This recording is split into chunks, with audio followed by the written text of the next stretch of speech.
Good day! Update natin sa Cinco Car Wash. After a year ay nagkaroon tayo ng issue. 1 year na itong naka-install dito at fully operational. So ang problema nga pala nito ay after mo siyang huhulugan ng Cinco, yung timer niya hindi na siya maghinto. So delikado yun kasi mag-overheat yung makina natin, aksaya sa tubig, lugi ka pa sa kuryente, at saka kung meron kayong similar na issue na ganito, tingnan niyo lang itong buong video. So pansamantala nilagyan natin sa labas ng signage para at least malaman ng mga tao at mga gumagamit nito na babalik pa ang ating operation.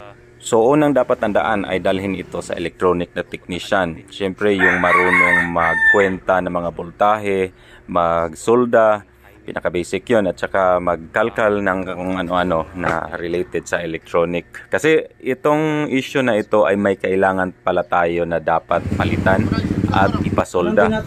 So ang mga item na ito ay ito, relay at saka socket. Itong cube na ito ay ang relay na 12 volts kasi yung naka-install pala dito is 6 volts lang. So short talaga siya, umandar siya for 1 year pero kailangan siyang dapat palitan. So ang pressure nga pala nito, itong socket ay 80 at ang relay naman ay 160. So isang specific na tandaan dito para sa relay natin, kapag bumili ka ay yung piliin mo yung 5 legs.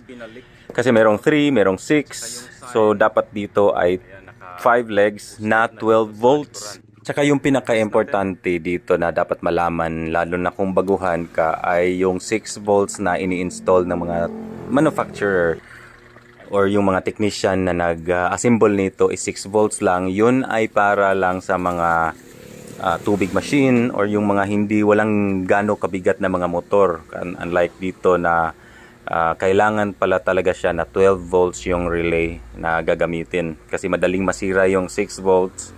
At saka yun ay para sa mga hindi heavy duty na mga gamit. So